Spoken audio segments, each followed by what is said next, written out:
السلام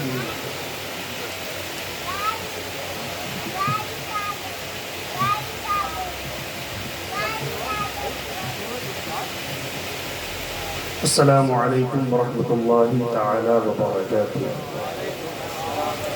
الحمد للہ الذي فضل سيدنا مولانا محمدا العالمین جميعا وأقامه يوم القيامة للمذنبين المتلبسين الخطائين الهالكين شفيعا، فصلى الله تعالى وبارك وسلم عليه وعلى كل من هو محبوب ومرضي لديه صلاة تبقى وتدوم بدوام الملك الحي القيوم، ونشهد أن لا إله إلا الله وحده لا شريك له، ونشهد أن سيدنا مولانا محمدا عبده ورسوله، أما بعد فأعوذ بالله من الشيطان الرجيم، بسم الله الرحمن الرحيم، لقد من الله على المؤمنين إذ بعث فيهم رسولا، صدق الله مولانا العظيم، وبلغنا رسوله النبي الكريم، ونحن على ذلك لمن الشاهدين والشاكرين، والحمد لله رب العالمين۔ کس شان سے حسان بولے، فدائے حامل قرآن بولے، غلامی موتی ایمان بولے، ونقطہ رستقی کا دان بولے، ادب کا مطلع تابان بولے، وَأَحْسَنُ مِنْكَ لَمْ تَرَ قَطُّ عَيْنِي وَأَجْمَلُ مِنْكَ لَمْ تَلِدِ النِّسَاءُ خُلِقْتَ مُبَرَّعًا مِنْ كُلِّ عَيْبٍ كَأَنَّكَ قَدْ خُلِقْتَ كَمَا تَشَاءُ۔ ہزار بار بشویم دہن زمشتو گلاب، انوز نام تو گفتن کمال بیت پست۔ حضرات بڑے ہی مبارک بادی کے لائق ہیں یہ نوجوان کمیٹی۔ اللہ تبارک و تعالیٰ آپ کی محبتوں کو قبول و مقبول فرمائے۔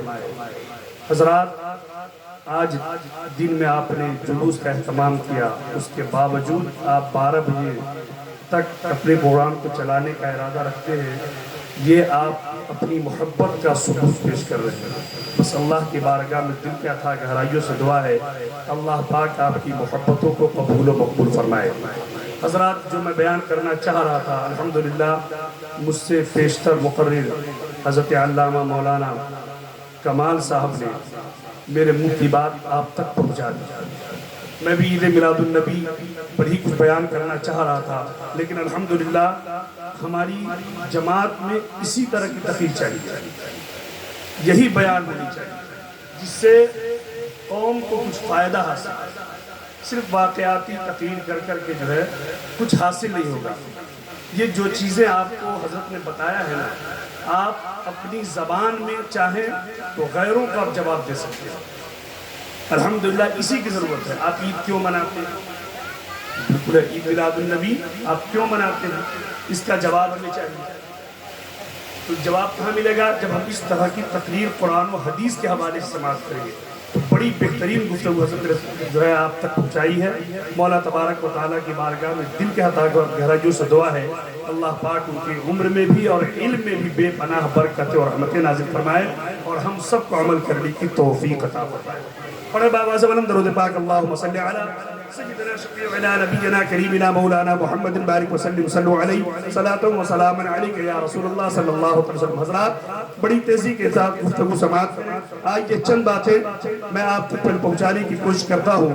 اس سے قبل اعلیٰ حضرت عظیم البرکت مجدد دین و ملت الشاہ امام احمد رضا خان فاضل بریلوی علیہ رحمت و رضوان خراج عقیدت پیش کرتے ہیں اور عرض کرتے ہیں، صبح طیبہ میں ہوئی بڑھتا ہے بارہ نور کا، صبح طیبہ میں ہوئی بڑھتا ہے بارہ نور کا، صدقہ لینے نور کا آیا ہے تارا نور کا، اور میں گدا تو بادشاہ بھر دے پیالہ نور کا، میں گدا تو بادشاہ بھر دے پیالہ نور کا، نور دن دونا تیرا دے ڈال سکتا نور کا، اور یا رسول اللہ تیری نسل پاک میں ہے بچہ بچہ نور کا، یا رسول اللہ تیری نسل پاک میں ہے بچہ بچہ نور کا، تو ہے نور تیرا سب گھرانہ نور کا۔ حضرات آپ بخوبی جان رہے ہیں ہمارے آقا سب کے آقا حضور اکرم نور مجسم سید عالم صلی اللہ تعالی علیہ وآلہ وسلم کی ولادت باسعادت 12 ربیع النور مطابق 20 اپریل 571 عیسوی اور سوموار کے دن صبح صادق کے وقت ہمارے آقا اور آپ کے آقا کی ولادت باسعادت مکہ مقدسہ کی مقدس سرزمین پر ہوئی ہے۔ اب ذہن کو حاضر کیجئے میرے آقا کے جو آنے کا ٹائم ہے، جس وقت میرے آقا تشریف لائے وہ کون سا وقت تھا؟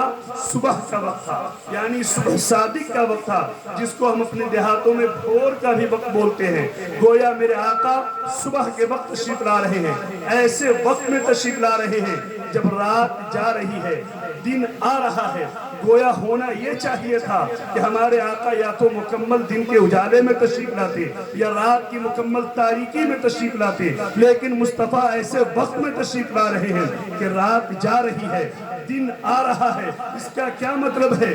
ایسے وقت میں مصطفیٰ کیوں تشریف لائے؟ تو ابھی آپ نے پیشوا مقرر سے سماعت کیا ہے اور بارہا علماء سے سماعت کرتے ہیں، اللہ نے آپ کو زندگی عطا فرمائی ہے تو نبی کے صدقے میں عطا فرمائی ہے، قرآن ملا ہے تو نبی کے صدقے میں ملا ہے، نماز ملی ہے تو نبی کے صدقے میں ملی ہے، یہ جان ملی ہے تو نبی کے صدقے میں ملی ہے۔ بلکہ رب کائنات ارشاد فرماتا ہے لولاک لما خلقت الدنیا، اے محبوب اگر تجھ کو پیدا کرنا مقصود نہ ہوتا ہم دنیا ہی کو پیدا نہ کرتے، لولاک لما اظہرت الربوبیت، اے محبوب اگر تجھ کو پیدا کرنا مقصود نہ ہوتا ہم اپنے رب ہونے کا ہی اعلان نہ فرماتے۔ گویا جب اپنے رب کائنات کو اپنے محبوب کو مبعوث فرمانا مقصود ہوا تب رب نے اپنے ربوبیت کا بھی اعلان فرما دیا۔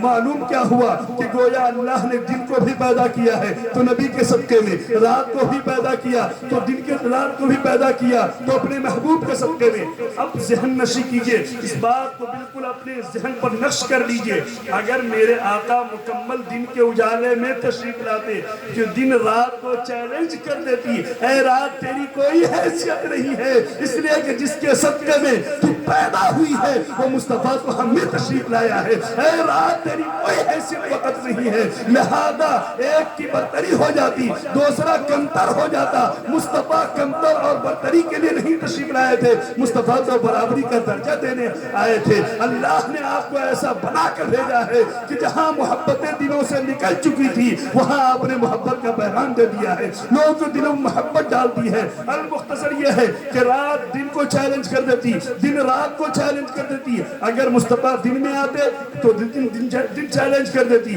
اسی طریقے سے مصطفیٰ رات میں آتے تو رات یہ کہتی اے دن تیری کوئی حیثیت نہیں ہے، اس لیے کہ مصطفیٰ ہمیں تشریف لائے تو اس لیے اللہ نے اپنے محبوب کو ایسے وقت میں مبعوث فرمایا، ایسے وقت میں بھیجا کہ رات جاتے جاتے رخ مصطفیٰ کی زیارت کر لے، دن آتے آتے رخ مصطفیٰ کی زیارت کر لے، کوئی کسی پر برتری نہ حاصل کرے بلکہ محبت کا پیغام نشر ہوتا ہے۔ اس لیے میرے آقا ایسے وقت میں تشریف لائے تو جب میرا آقا مکہ کی سرزمین پر آپ کی ولادت باسعادت ہوئی تو آپ کی امی جان سے پیاری پیاری باتیں اور کوئی دوستی خواتین بتا نہیں سکتی، لہذا امی جان کی بارگاہ میں چلے اور ان کے امی سے پوچھیں امی جان جب آپ کے بیٹے محمد صلی اللہ علیہ وسلم کی ولادت ہوئی اس وقت کون کون سی عجوبی چیزیں آپ نے ملاحظہ فرمایا؟ پیغام کو نشر کرنے سے پہلے آپ اپنے ذہن پر اس بات کو نشر کر لیجئے۔ حضرت آمنہ جو آپ کی امی جان بیان فرماتی ہے جب میرے بیٹے محمد کی ولادت کا وقت قریب ہوا تو کس آسمان کوئی آواز دینے والا مجھ کو آواز دے رہا تھا، اے آمنہ مبارک ہو، جو بچہ تمہاری گود میں جا رہا ہے اس کا نام آسمان پر احمد ہے، زمین پر محمد ہے۔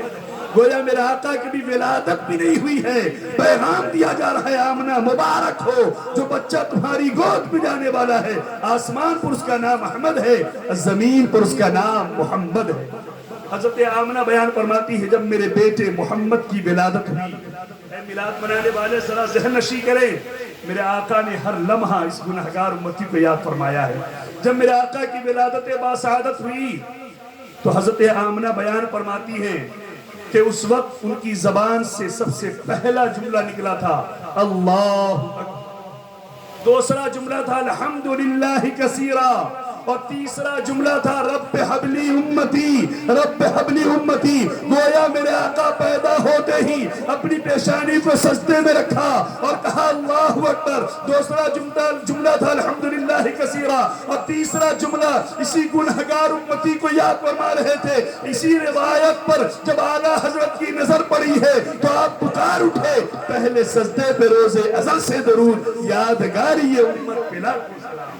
گویا میرے آقا جب پیدا ہوئے اسی وقت اس گنہگار امتی کو یاد فرما رہے ہیں، اور پھر جب معراج کے لیے تشریف لے جا رہے تھے اس وقت بھی گنہگار امتی کو یاد فرما رہے ہیں۔ اور سنیں، جب میرے آقا کا وصال ہو گیا اور جب آپ کو قبر میں اتارا جا رہا تھا تو آپ کے لبہائے مبارک ہل رہے تھے۔ لوگوں نے جب اپنے کان کو لبہائے مبارک کے قریب کیا ہے تو یہی صدائیں بلند ہو رہی تھی، رب حبلی امتی، رب حبلی امتی۔ جب میرے آقا نے اپنی پوری زندگی اس گنہگار امتی کو یاد فرمایا ہے تو اس امتی پر بھی لازم ہے کہ ہر لمحہ اپنے آقا کو یاد کرتا رہے۔ جب 12ویں کی تاریخ آئے تو اپنے مال اور تن من دھن سب کو قربان کرتا ہوا کہ حضرت آمنہ ان کی امی جان بیان فرماتے ہیں۔ اب آئیے تھوڑا دوسری کی طرف چلیں۔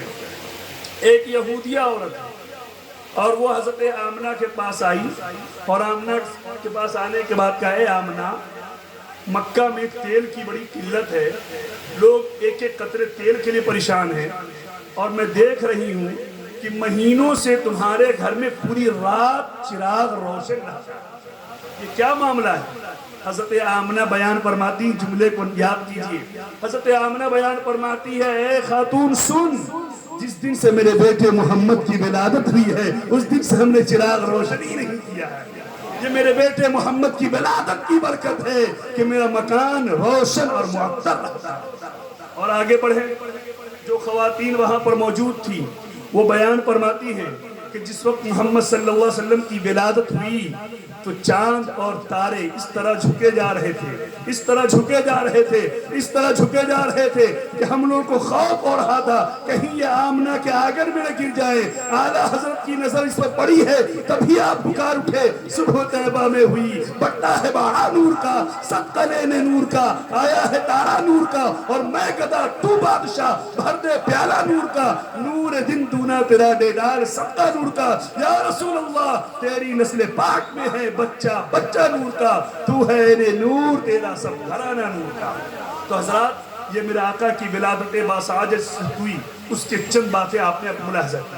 اب آگے چلیں، حضرت آمنہ رضی اللہ تعالی عنہ کے گھر جب میرے آقا کی ولادت باسعادت ہوئی تو شرفائے عرب کی عادت تھی۔ اچھا اس کو یہیں پر رہنے دے، جو باتیں حضرت نے کہی ہیں اس میں 2-3 باتیں اور میں اضافہ کر دیتا ہوں۔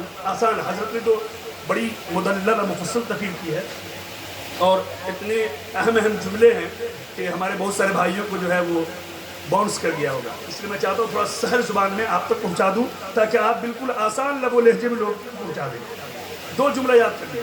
اگر کوئی پوچھے کہ آپ میلاد کیوں مناتے ہیں، میلاد کیوں مناتے ہیں، اور کہے یہ میلاد شرک ہے، اس سے کہو قل هو اللہ شریف یاد ہے، قل هو اللہ احد اللہ الصمد لم یلد ولم یولد۔ یہ اللہ کی شان ہے، نہ اس کو کسی نے جنا ہے نہ اس نے کسی کو، نہ اس سے کوئی جنا گیا ہے نہ اس نے کسی کو جنا ہے۔ اللہ کی شان یہ ہے، ہم میلاد اس لیے ضروری سمجھتے ہیں، میلاد ہم اس لیے مناتے ہیں کہ جب تک امتی میلاد مناتی رہے گی کبھی بھی نبی کو خدا نہیں سکتا، اس لیے کہ نبی وہ ہے جو پیدا ہوا ہے، اللہ وہ ہے جو پیدا نہیں ہوا۔ اس لیے میلاد منانا ضروری ہے، میلاد منانا اس لیے ضروری ہے کہ جب تک میلاد مناتے رہیں گے ہم نبی کو اللہ خدا نہیں کہیں گے، اس لیے ہمیں میلاد منانا ضروری ہے۔ اچھا یہ علماء کا بیان کرنا کیوں ضروری ہے؟ علماء کا بیان کرنا اس لیے ضروری ہے، علماء بیان کرتے رہیں گے تو الحمدللہ جو آج بد ذہن کم ذہن جو یہ بیان کرتے ہیں کہ نبی ہماری طرح ہے، جب علماء بیان کرتے رہیں گے ان کم ذہنوں کو جواب ملتا رہے گا کہ نبی ہماری طرح نہیں ہے۔ اللہ نے ان کا مقام وہ کیا ہے کہ اللہ تبارک و تعالیٰ نے مصطفیٰ کے مقام و مرتبہ کو اتنا بلند کیا ہے کہ اعلیٰ حضرت اس کی نقاشی کی ہے، اللہ کی رضا چاہتے ہیں تو عالم اور خدا چاہتا ہے رضا۔ یہ ہے مقام مصطفیٰ. تو میلاد منانا بھی ضروری ہے اور میلاد پر بیان کرنا بھی ضروری ہے. اب آئیے ہم خوشی مناتے ہیں. قرآن کی ایک آیت ہے حضرت نے تلاوت کی، قُلْ بِفَضْلِ اللَّهِ وَبِرَحْمَتِهِ فَبِذَلِكَ فَلْيَفْرَحُوا. آسان ترجمہ، اس کا سلیس ترجمہ یہ ہے، اے محبوب آپ فرما دیجئے جب تم کو اللہ کا فضل ملے، اللہ کا فضل ملے اور اللہ کی رحمت ملے، سمجھ رہے ہیں؟ تو تم کو چاہیے کہ خوشی مناؤ. یہ تمہارے تمام دھن دولت سے بہتر ہے. تو دو باتیں آپ ذہن نشی کیجیے. ایک، جب اللہ کی طرف سے کوئی نعمت ملے، اللہ کی طرف سے بولیے کوئی نعمت ملے یا اللہ کی طرف سے کوئی رحمت ملے تو تمہیں چاہیے کہ تم خوشی مناؤ. یہ خوشی منانے کا حکم کس نے دیا؟ اللہ نے. کس نے؟ بالکل سریح ترجمہ کر رہا ہوں، مفہوم واضح کر رہا ہوں آپ کے سامنے. اللہ نے کہا کہ جب نعمت ملے تب اور جب رحمت ملے تب، دونوں صورتوں میں تم خوشی مناؤ. یہ تمہارا خوشی منانا تمام دھن دولت سے بہتر ہے. بات ہو گئی. اب دیکھیے میرے آقا نعمت ہے کہ نہیں؟ اتنی بڑی نعمت ہے، اتنی بڑی نعمت ہے کہ اللہ نے ہمیں بے شمار نعمت عطا فرمائی. خود رب نے ارشاد فرمایا وَإِن تَعُدُّوا نِعْمَةَ اللَّهِ لَا تُحْصُوهَا کہ اگر تم اللہ کی نعمتوں کو شمار کرنا چاہو تو گن نہیں سکتے ہو. اتنی نعمتیں اللہ نے آپ کو عطا فرمائی ہے، لیکن رب نے احسان نہیں جتایا.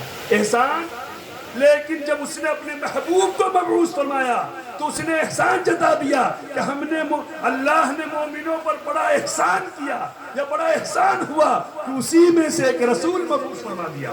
گویا یہ اتنی بڑی نعمت ہے کہ دینے والا بھی احسان جتا رہا ہے اور کوئی اور نہیں بلکہ خالق کائنات احسان جتا رہا ہے، اپنے مومن بندے پر احسان جتا رہا ہے. یہ اتنی عظیم نعمت ہے تو گویا یہ نعمت بھی مل گئی اور اتنی بڑی نعمت ہے تو ظاہر سی بات ہے کہ ہمیں خوشی منانا چاہیے، اس لیے کہ اللہ نے ہمیں خوشی منانے کا حکم دیا ہے. اسی کا دوسرا جملہ قُلْ بِفَضْلِ اللَّهِ وَبِرَحْمَتِهِ، اور جب اللہ کی رحمت ملے تو میرے آقا رحمت ہی نہیں رحمت للعالمین ہے، ساری جہان کے لیے رحمت ہے.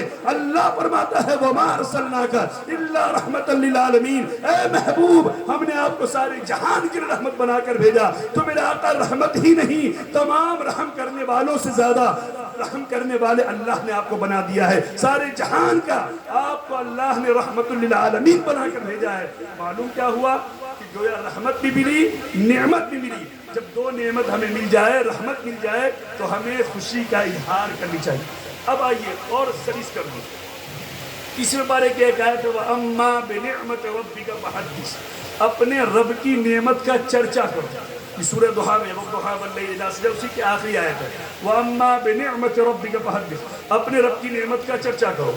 اب ظاہر سی بات ہے چرچا کرنے کا انداز مختلف ہوگا. جیسے جس زمانہ بڑھتا جائے گا اسی طریقے سے لوگ انداز بھی بدلتے جائیں گے. تو اب نعمت کا چرچا کرو. ظاہر سی بات جھنڈی لگائیں گے، کوئی پوچھے گا جھنڈی کیوں لگائے تو ہم بتائیں گے میرے نبی کی آمد کی تاریخ آنے والی ہے. اگر ہم جلوس نکالیں گے لوگ پوچھیں گے جلوس کس بات کے لیے نکال رہے ہو، ہم کہیں گے میرے نبی کی آمد کی تاریخ ہے. گویا یہ اللہ نے خود ہمیں حکم دیا ہے کہ جب تمہیں نعمت ملے اس نعمت کا پرچار کرو. اب پرچار کرنے کے طریقے مختلف ہوں گے، چاہے قرآن خوانی کر کے ہوگا، چاہے جھنڈا لگا کے ہوگا، چاہے جلوس نکال کے ہوگا، چاہے میلاد کی محفل کا انعقاد کر کے ہوگا. طریقے مختلف ہوں گے لیکن سب یہ طریقے الحمدللہ شریعت کے مطابق ہیں اور قرآن و حدیث سے اس کے ثبوت ملتے ہوئے. اس لیے ہم جلوس بھی نکالتے ہیں، ہم جھنڈا بھی لگاتے ہیں، ہم میلاد کی محفل کا انعقاد بھی کرتے ہیں، قرآن خوانی اور فاتحہ خوانی کا بھی اہتمام کرتے ہیں تاکہ سب کو معلوم ہو جائے. اگر جلوس نہ نکالتے غیروں کو معلوم نہ ہوتا. جلوس نکالا ہر ایک کو معلوم ہو گیا، جس گلی سے نکلے ہوں گے سب جان گئے ہوں گے یہی وہ تاریخ ہے جس میں محمد رسول اللہ کی ولادت باسعادت ہوئی.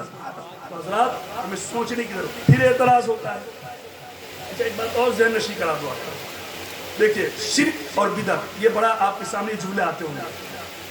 میں وہ کٹھن اس کا ترجمہ نہیں کروں گا، بالکل آسان جو آپ سمجھا دیں. شرک کہتے ہیں اللہ کے برابر کسی کو لا کر کھڑا کر دینا، چاہے ذاتی اعتبار سے ہو یا صفاتی اعتبار سے ہو، اللہ کے برابر. اب سوچو ہم نے میلاد منا کر کے شرک کی جڑ کو کاٹ دیا اس لیے کہ ہم نے فرق کر دیا اللہ وہ ہے جو پیدا نہیں ہوا ہے اور مصطفیٰ وہ ہے جو پیدا ہوئے.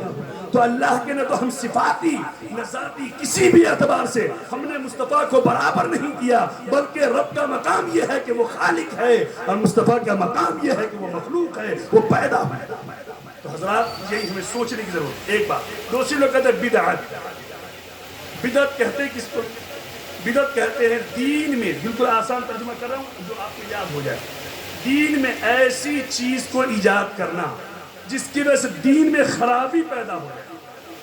دین میں وہ تو ترجمہ کرتے جو نبی کے زمانے میں نہ ہو اور اس زمانے میں، اس سے پوچھا تم ہی نبی کے زمانے میں تھے کیا؟ نبی کے زمانے میں تمہارے مدرسے تھے کیا؟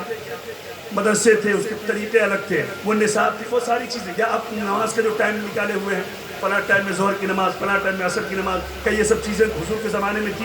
ارے حضور کو تو جانے دیجئے، جو آپ جمعہ کی دن دوسری اذان سنتے ہیں، خطبے کی جو اذان ہوتی ہے اذان ثانی، کیا وہ نبی کے زمانے میں تھا؟ کیا وہ اذان ہوتی تھی؟ نبی کے زمانے کو چھوڑ دیجئے، حضرت صدیق اکبر کے زمانے میں بھی نہیں تھا، حضرت عمر بن خطاب کے زمانے میں بھی نہیں تھا، حضرت عثمان غنی کے زمانے میں اس کا ایجاد کیا۔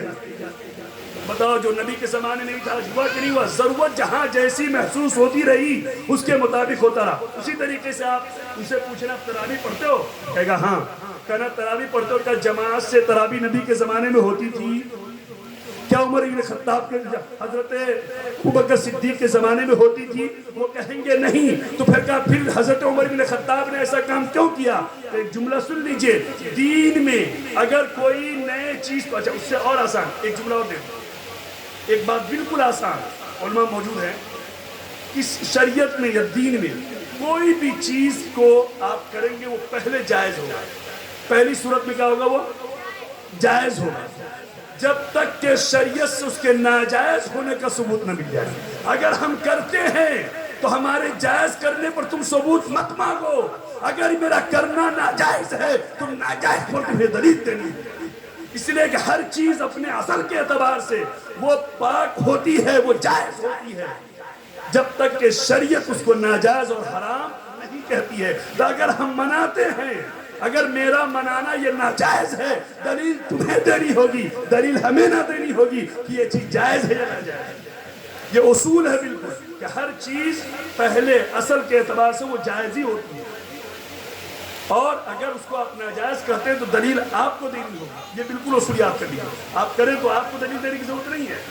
ہاں دین کی مخالفت ہو رہی ہے، دین میں آپ ایسی خرابی کریں، دین میں خرابی پیدا ہو رہی ہے، تو پھر اس کا اصل مسئلہ ہے جو شریعت جائز ہو تو اس کو ناجائز حرام کر دی۔ لیکن اگر دین میں کوئی خرابی نہیں ہے بلکہ پہلے، اچھا پھر اعتراض ہوتا ہے صحابہ نے منایا، ہم کہتے ہیں صحابہ کی بات بعد میں کرنا، نبی کی بات ہی بعد میں کرنا۔ اللہ نے میلاد منایا ہے، اللہ نے میلاد منایا ہے، اور ایک نہیں بے شمار آیتیں ہیں۔ ایک آیت میں آپ کے سامنے رکھتا ہوں، وَإِذَا خَذَ اللَّهُ مِيثَاقَ النَّبِيِّينَ لَمَا آتَيْتُكُم مِّن كِتَابٍ وَحِكْمَةٍ ثُمَّ جَاءَكُمْ رَسُولٌ مُصَدِّقٌ لِّمَا مَعَكُمْ لَتُؤْمِنُنَّ بِهِ وَلَتَنصُرُنَّهُ۔ کیا ترجمہ ہے؟ یاد کرو، بالکل آسان جو آپ کو یاد ہو جائے۔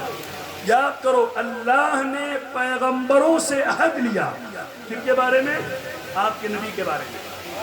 اللہ نے تمام نبیوں سے عہد لیا، وعدہ لیا، اس بات پر کہ میں تم کو جو کتاب دے رہا ہوں، میں جو تم کو حکمت دے رہا ہوں، تمہارے بعد جو رسول آئیں گے جو تمہارے کتاب کی تصدیق کریں گے، تم ان پر ایمان بھی لے آنا، ان کی مدد بھی کرنا۔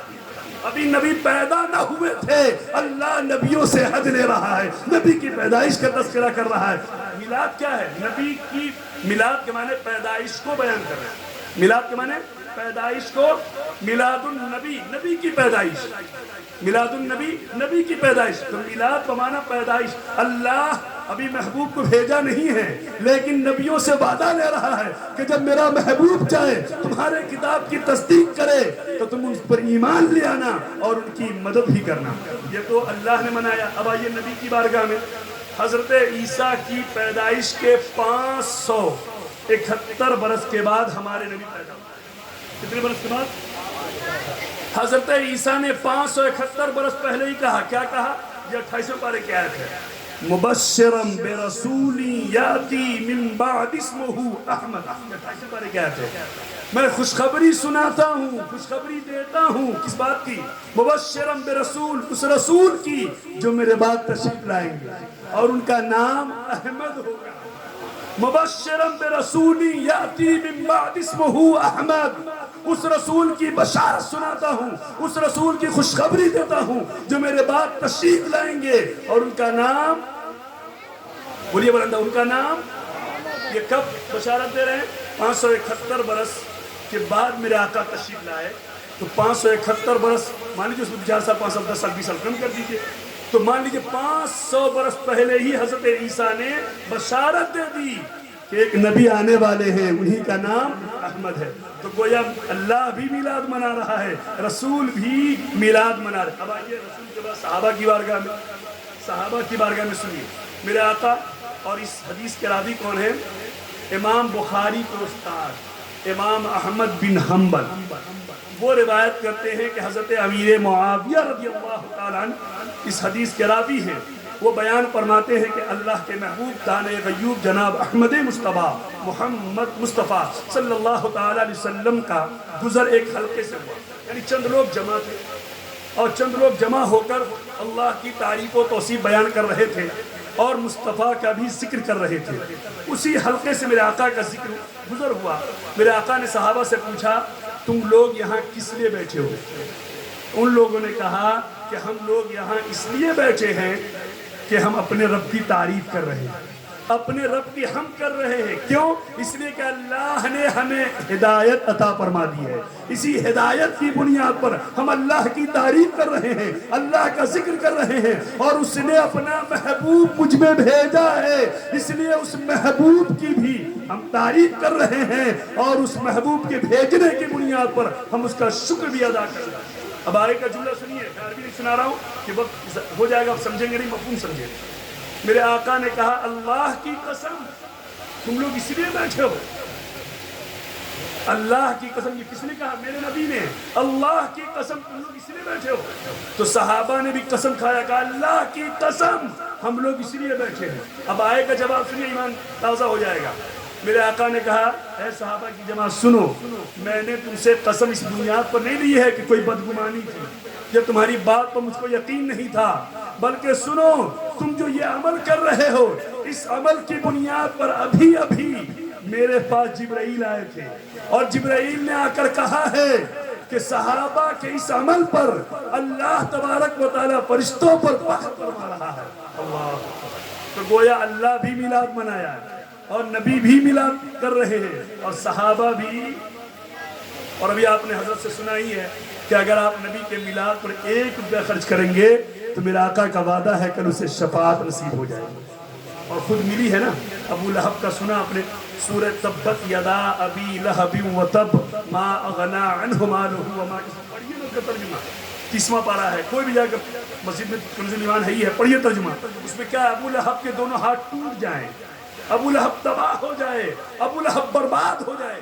ذرا اندازہ لگائیے، جس کی تباہی اللہ کہہ رہا ہو، جس کی بربادی کا اعلان رب فرما رہا ہو، جس کی مذمت خالق کائنات کر رہا ہو، وہ انسان کتنا برا ہے، اتنا برا انسان ہے، لیکن اس نے نبی کو نبی سمجھ کر نہیں، نبی کو بھتیجا سمجھ کر اگر خوشی کا اظہار کیا ہے تو اتنے بڑے کافر پر بھی اسے رحمت کا چھینٹا مل رہا ہے، اس کے عذاب میں تخفیف ہو رہی ہے۔ ہم تو نبی کا کلمہ بھی پڑھتے ہیں، نبی کی میلاد بھی مناتے ہیں، نبی پر درود بھی پڑھتے ہیں۔ جب ہم محبت کے ساتھ پڑھیں گے، اللہ اس میلاد کی برکت سے ہمارے گناہ بھی معاف فرما دے گا، قبر میں بھی ہمیں آرام ملے گا، اور کل قیامت کے دن شفاعت بھی نصیب۔ اس لیے نوجوان بڑے ہی مبارکبادی کے لائق ہیں کہ آپ ایسی محفلوں کا انعقاد کرتے ہیں۔ بڑے بابا سے بلند درود پاک، اللہم صلی علی سیدنا شفیعنا نبینا کریمنا مولانا محمد بارک وسلم، صلو علیہ صلاۃ و سلام علیک یا رسول اللہ صلی اللہ علیہ وسلم۔ حضرات، تو حضرت میرے آقا کی ولادت باسعادت ہوئی تو سب سے پہلے جو آپ نے دودھ نوش فرمایا ہے وہ اپنی امی جان حضرت سویبہ رضی اللہ، اپنی امی جان حضرت آمنہ رضی اللہ تعالیٰ عنہ کا، پھر اس کے بعد آپ نے حضرت سویبہ کا بھی دودھ نوش فرمایا اور حضرت حلیمہ سعدیہ رضی اللہ تعالیٰ عنہ کا بھی دودھ نوش فرمایا۔ تو امی جان سے تو آپ نے سن ہی لیا، اب حضرت حلیمہ سے سنیں کچھ میرے آقا کے چند مناظر کو آپ ملاحظہ کریں۔ حضرت حلیمہ سعدیہ بیان فرماتی ہیں کہ بنی سعد کی عورتوں کے ساتھ میں بچوں کی تلاش میں مکہ کی سرزمین پر پہنچا. میں بہت ساری عورتیں ہمارے ساتھ تھیں. جب میں اپنے ساتھی کو، اپنی خواتین اور اپنی عورتوں کے ساتھ جب میں چلی تھی، اس وقت میری آغوش میں ایک بچہ تھا. فقر و فاقہ کی وجہ سے، تنگ دستی کی وجہ سے اتنی بھی ہمارے گھر میں کھانے پینے کا انتظام نہیں تھا کہ میں شکم سیر ہو کر کھاتی اور بچے کو دودھ پورا ہو جاتا. المختصر یہ ہے، اونٹنی بھی بہت لاغر تھی، جس سواری پر میں سوار تھی وہ بھی بہت کمزور تھی، اور میری بھی جسمانی طاقت بڑی کمزور ہو چکی تھی. میں اپنی سہیلیوں کے ساتھ سفر تو شروع کی، لیکن میری سواری کا حال یہ تھا کہ جس سواری پر میں سوار تھی، کمزوری کی بنیاد پر 7 مقامات پر وہ بیٹھ گئی. تو ہمارے ساتھ جتنی خواتین تھی وہ مجھ سے آگے نکل گئی. المختصر یہ ہے، وہ مکہ کی سرزمین پر پہنچی. جتنی بھی عمرہ کی بچے تھے، امیروں کے بچے تھے، ان تمام کو ان خواتینوں نے لے لیا. اور جو بھی عورت حضرت آمنہ کے گھر جاتی، معلوم ہوتا بچے کی ولادت ہوئی ہے، لیکن محمد رسول اللہ صلی اللہ علیہ وسلم کے والد کا سایہ اٹھ چکا ہے، والد محترم دنیا سے رخصت ہو چکے ہیں، گویا بچہ یتیم ہے. یتیم سمجھ کر کوئی آپ کو لے نہیں رہا تھا. اور ادھر عمرہ کے بچوں کو خواتین لے چکی تھی. جب حضرت حلیمہ کسی عمرہ کے مکان پر پہنچی تو عمرہ ان کو بچہ دینے کو تیار نہیں ہے، اس لیے کہ تو ایک بچے کی پرورش نہیں کر پا رہی ہے تو دوسرے بچے کی پرورش کیسے کرے گی. ادھر حلیمہ کو کوئی بچہ دے نہیں رہا ہے، ادھر محمد رسول اللہ کو کوئی نہیں رہا ہے. المختصر یہ ہے، حضرت حلیمہ سعدیہ رضی اللہ تعالی عنہ اپنے شوہر سے مشورہ کرتی ہیں کہ کوئی عمرہ کے گھر سے ہمیں بچہ تو مل نہیں رہا ہے، ایسا کرتے اسی یتیم بچے کو بس آخری واقعہ پیش کر کے ختم کرتے ہیں. حضرت حلیمہ سعدیہ رضی اللہ تعالی عنہ اپنے شوہر سے مشورہ کرتی ہیں، اور مشورہ کرنے کے بعد عرض کرتی ہیں کہ ایسا کرتے ہم خالی ہاتھ جائیں گے، اس سے بہتر یہ ہے کہ ہم یتیم بچے کو ہی لے لیتے ہیں. لیکن کسی کو کیا معلوم تھا یہ یتیموں کو سہارا دینے والے ہیں، یہ بے سہاروں کو سہارا دینے والے ہیں، یہ بے کسوں کے کس ہیں، یہی یتیموں کو سہارا دینے والے ہیں. المختصر حضرت حلیمہ سعدیہ رضی اللہ تعالی عنہ پہنچتی ہیں، حضرت آمنہ رضی اللہ تعالی عنہ کے گھر جاتی ہیں اور حضرت آمنہ سے مطالبہ کرتی ہیں کہ آپ اپنا بچہ مجھے عطا کر دیں، میں آپ کے بچے کی پرورش کروں گی. المختصر یہ حضرت حلیمہ جیسے ہی اپنے آغوش میں میرے آقا کو لیتی ہے اور لینے کے بعد اپنے خیمے میں پہنچتی ہے. اب تک جب تک میرے آقا ان کے آغوش میں نہیں آئے تھے، دودھ کا حال یہ تھا کہ ایک بچہ کو بھی پینے کے لیے کافی نہیں ہو رہا تھا. لیکن جیسے قدم مصطفیٰ ان کے آغوش میں پڑا ہے، اتنا دودھ اتر آیا، باران رحمت ایسا اترا ہے کہ دونوں چھاتیوں میں اتنا دودھ ہو گیا کہ میرے آقا بھی پی کر شکم سیر ہو جاتے ہیں اور دوسرا بچہ بھی پی کر شکم سیر ہو جاتا ہے. حضرت حلیمہ سعدیہ رضی اللہ تعالیٰ عنہ اپنے شوہر سے کہتی ہیں، لگتا ہے کہ بچہ بڑا عجوبہ ہے، بچہ بڑی رحمت والا ہے، بڑی برکت والا ہے. المختصر یہ ہے، تب تک ان لوگوں کی نگاہ اونٹنی پہ پڑ جاتی ہے. جیسے اونٹنی پہ پڑی تو کیا دیکھا، جس اونٹنی کے تھن سکھے ہوئے تھے اونٹنی کے تھن بھی دودھ سے بھر گئے ہیں. فوراً حضرت حلیمہ سعدیہ رضی اللہ تعالیٰ عنہ کے شوہر دودھ دونا شروع کرتے ہیں اور دونوں شکم سیر ہو کر آرام سے سکون کی نیند سو جاتے ہیں. بڑی تیزی کے ساتھ چند باتیں.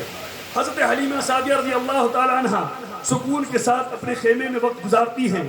جب جانے کا وقت ہوتا ہے اسی سواری پر سوار ہوتی ہے جس سواری پر سوار ہو کر آئی تھی، جو 7 مقامات پر بیٹھ جاتی ہے. تمام سہیلیوں سے پیچھے ہو جاتی ہے، تمام سواریوں سے پیچھے ہو جاتی ہے. لیکن جیسے قدم مصطفیٰ کو اپنے آغوش میں لیا ہے اور لے کے سواری پر سوار ہوئی ہیں، سواری میں اتنی رفتار بڑی ہے کہ تمام سواریاں پیچھے ہو گئی ہے. حلیمہ کی سواریاں سب سے آگے نکل گئی. سہیلیوں نے پوچھا، حلیمہ کیا تو نے سواری بدل دی ہے؟ حضرت حلیمہ بیان فرماتی ہے، میں نے سواری تو نہیں بدلی ہے، البتہ سوار بدل گیا ہے. یہ عبداللہ کے بیٹے عبد المطلب کے پوتے کے قدم کی برکت ہے. جب سے یہ میرے آغوش میں آئے ہیں رب کی رحمت ہی رحمت نازل ہو رہی ہے. پھر حضرت حلیمہ سعدیہ جس راستے سے گزر رہی ہے وہ راستہ معطر ہوتا جا رہا ہے، وہ راستہ خوشبودار ہوتا جا رہا ہے.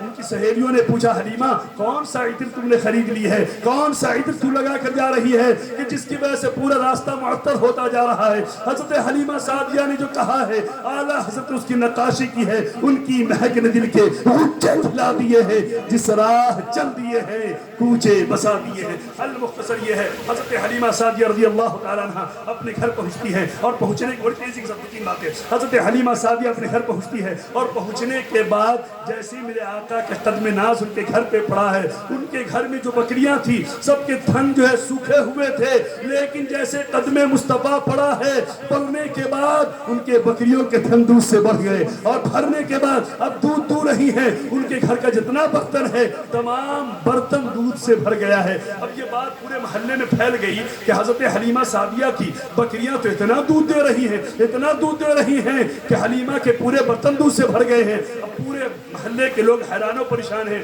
کہا ایسا کرو، حلیمہ کی بکریاں جہاں چرتی ہیں وہی تم لوگ بھی اپنی اپنی بکریوں کو چرایا کرو، لیکن یہاں پر چراگاہ کا کوئی مسئلہ ہی نہیں تھا۔ المختصر لوگ چرا بھی رہے تھے، لیکن ان کے تھنوں میں دودھ، ان کی بکریوں کے تھنوں میں دودھ نہیں آ رہے تھے۔ المختصر یہ ہے، میرے مصطفیٰ کی برکتیں ظاہر ہوتی چلی گئی۔ اب ایک بات یوں ہوئی کہ جب پورے محلے میں یہ بات پھیل گئی کہ حلیمہ تو ایسا بچہ لے کر آئی ہے جو بڑا برکت والا ہے، جو بڑی عظمت والا ہے، بڑی رحمت والا ہے، لہذا عورتوں کا ایک لائن لگ گیا، ایک تانتا لگ گیا، ایک جماعت آ گئی، اور آنے کے بعد کوئی اپنے بچے کے سر پر جو ہے محمد میرے آقا کے دستے اقدس کو اپنے بچے کے سر پہ رکھوا رہی ہے۔ کسی کے گھر میں کوئی بیمار ہے تو پانی لے کر آتی ہے، مصطفیٰ کے ہاتھ کو اس میں ڈال دیتی ہے، پانی کو لے جا کر پلا رہی ہے، بیمار شفا پا رہا ہے۔ بکریوں کے تھن میں دودھ نہیں ہے، پانی لے جا کر پلاتے ہیں، بکریوں کے تھن میں دودھ اتر رہے ہیں۔ المختصر یہ ہے، اب عورتوں کا اتنا تانتا لگ گیا، اتنی لائنیں لگ گئی، حضرت حلیمہ حیران و پریشان ہونے لگی۔ اب سوچی میں اس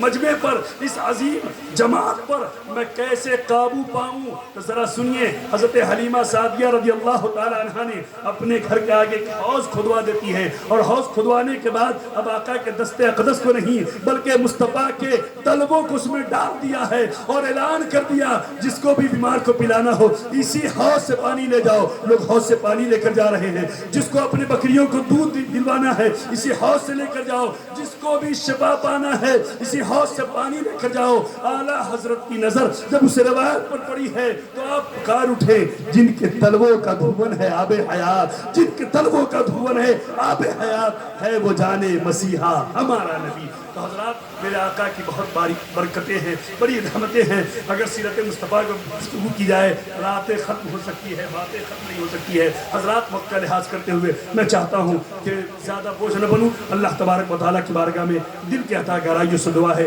مالک کہتی کہ ہم سب کو اپنے آقا سے سچی محبت رکھنے کی توفیق عطا فرمائے، اور اپنے آقا کے لائے ہوئے دین پر بھی ہم لوگوں کو صحیح طریقے سے عمل کی توفیق عطا فرمائے، آمین۔ وآخر دعوانا ان الحمدللہ رب العالمین، استغفر اللہ ربی من کل ذنب اذنبته واتوب الیہ۔ کلمہ یہ پڑھے لا الہ الا اللہ محمد رسول اللہ صلی اللہ علیہ وسلم۔